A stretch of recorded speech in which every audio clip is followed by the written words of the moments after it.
రైతు భరోసా, రుణమాఫీ, ప్రజలకు ఇచ్చిన హామీలు ఎగ్గొట్టడం తప్ప కాంగ్రెస్ ప్రభుత్వం ఈ 2 ఏళ్లలో ఏం చేసిందని తుంగతుర్తి మాజీ ఎమ్మెల్యే గాదర్ కిషోర్ కుమార్ ప్రశ్నించారు. మున్సిపల్ ఎన్నికల ప్రచారంలో భాగంగా మోత్కూరు మున్సిపాలిటీ కేంద్రంలో పార్టీ అభ్యర్థులతో కలిసి మున్సిపల్ కేంద్రంలో భారీ ప్రచార ర్యాలీ నిర్వహించి మాట్లాడుతూ తెలంగాణ రాష్ట్రాన్ని సాధించి 10 ఏళ్లు రాష్ట్రాన్ని అభివృద్ధి చేసిన కేసీఆర్ ను సీఎం రేవంత్ రెడ్డి నోటికొచ్చినట్లు మాట్లాడుతున్నారని, రేవంత్ రెడ్డి చేసిందేమీ లేక ప్రజలకు ఏం చెప్పుకోలేక తెలంగాణ జాతిపిత కేసీఆర్ ను తిడుతున్నారన్నారు.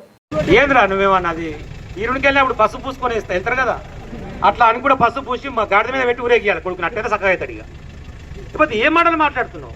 ప్రజలకు ఏం చేస్తావో చెప్పు. ఇగో నీకు పని చేసినా కాబట్టి నా గుర్తు కోటే అని చెప్పు.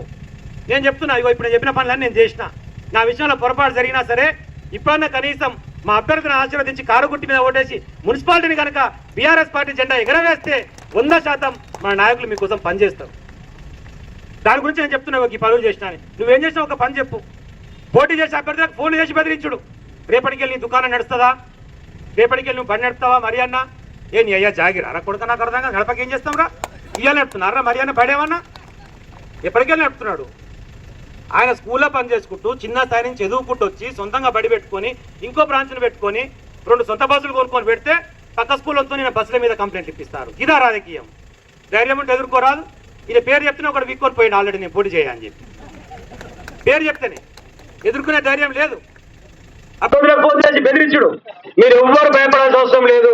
రేవంత్ రెడ్డిని ఇష్టం వచ్చినట్టు మాట్లాడితే కేసీఆర్ మీద అవాకులు చవాకులు పెడితే కొడుక నాలుక జీరేస్తాం, నడి బజార్లో బట్టలు కూడా తీసుకొడతాం కొడుక అని చెప్పేసి అని మాట్లాడితే నా మీద పోలీసు స్టేషన్ కేసు పెట్టింది. ఇప్పటికి 12 కేసులు అయినాయి. ఇంకా 160 పెట్టుకోరని చెప్పిన. ఎందుకు 160 అంటే నేను ఎమ్మెల్యే కాకముందుకు 172 కేసులు నా మీద, ఇప్పుడు 12 అయినాయి. ఇంకా 160 బ్యాగునే పెట్టుకోరు కొడుకులారు, నాకు అయ్యే లేదు పీకేది లేదు అని చెప్పిన. అంటే నువ్వు ఇష్టం వచ్చినట్టయితే కేసీఆర్ మాట్లాడవచ్చు, మేము మాత్రం నేనేమనవద్దు. ఇదేం లాజిక్? అదే ధైర్యంతో చెప్తున్నా, మోత్కూరులో మా అభ్యర్థులను కానీ మా కార్యకర్తలను కానీ మా నాయకులను కానీ భయభ్రాంతులకు గురి చేస్తామని చెప్పేసి అధికారులు కానీ పోలీస్ యంత్రాంగం కానీ స్థానిక కాంగ్రెస్ పార్టీ నాయకత్వం కానీ ఎక్కువ చేస్తే 100% 2 సంవత్సరాల తర్వాత మీ బట్టలు కూడా తీసుకొట్టుడు పక్కా అని చెప్పి మీకు చెప్తా ఉన్నా. 100% చెప్తున్నా నేను. 10 సంవత్సరాలు చాలా మంచోళ్ళ లెక్క పరిపాలించుకున్నాం.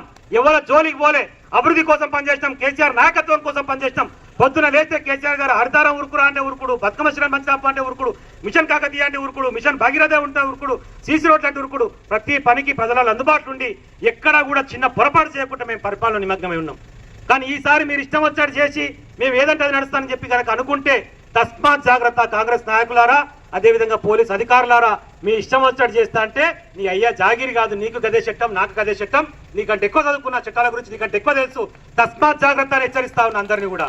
తస్మాత్ జాగ్రత్త. భయం అయిపోయింది. 2 రోజుల క్రితం ఏమో మామూలుగా అనుకున్నారు, 2 రోజుల నుంచి మొత్తం వాతావరణం మారింది మున్సిపాలిటీలో. బీఆర్ఎస్ పార్టీ గట్టిగా అవుతుందని చెప్పేసి అనుకున్నారు.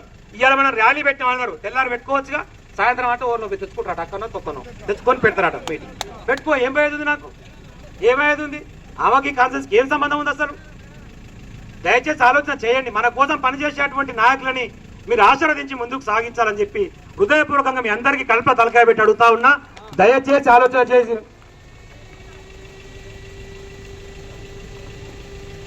దయచేసి కారు గుర్తు మీద ఓటేసి అందరూ కూడా హృదయపూర్వకంగా విజ్ఞప్తి చేస్తా ఉన్నా. 11 వార్డులలో కారు గుర్తు మీద, అదేవిధంగా 8వ వార్డులో సుత్తి కొడవల గుర్తు మీద ఓటేసి గెలిపించాలని చెప్పి విజ్ఞప్తి చేస్తా ఉన్నా. చిన్న చిన్న సమస్యలు ఉంటే పరిష్కరించుకుందాం. ఆల్రెడీ బ్లాక్ లిస్ట్ పెట్టిన ఇండ్లకు సంబంధించి మనం మాట్లాడి కొట్లాడితేనే కలెక్టర్కు 500 ఇండ్లు 1000 ఇండ్లు ఆపిరు, మిగతా ఆపలే. ఇంకా మీరు అందరు కలిసి కొట్లాడితేనే ఆయనకు బుద్ధి వస్తుంది. ఆయనకు బుద్ధి రావాలంటే కారు గుర్తు మీద ఓటాలి. ఎందుకు? రేవంత్ రెడ్డి బయటకు వస్తే లెస్తకూడదామని నాకు కూడా కోపం ఉన్నది, కానీ ప్రజాస్వామ్యంలో సాధ్యం కాదు, బాగుండదు కొడితే. ఆయన కొట్టమంటే అర్థం ఏంటంటే కారు గుర్తు మీద ఓటేస్తే ఆయన చెంప మీద చెప్పు తీసుకొని కొట్టినంత విలువ. మీరు ఆ పని చేయరు సార్. కారు గుర్తు మీద ఓటేస్తే చాలా ఆయనకు బుద్ధి వస్తుంది, అన్ని పనులు అవే జరుగుతాయని మీకు హృదయపూర్వకంగా విజ్ఞప్తి చేస్తూ సెలవు తీసుకుంటా ఉన్నా. జై తెలంగాణ! కేసీఆర్ గారి నాయకత్వం, కేసీఆర్ గారి నాయకత్వం, కేటీఆర్ గారి నాయకత్వం. కారు గుర్తుకే, కారు గుర్తుకే, సుత్తి కొడవలి గుర్తుకే. ధన్యవాదాలు.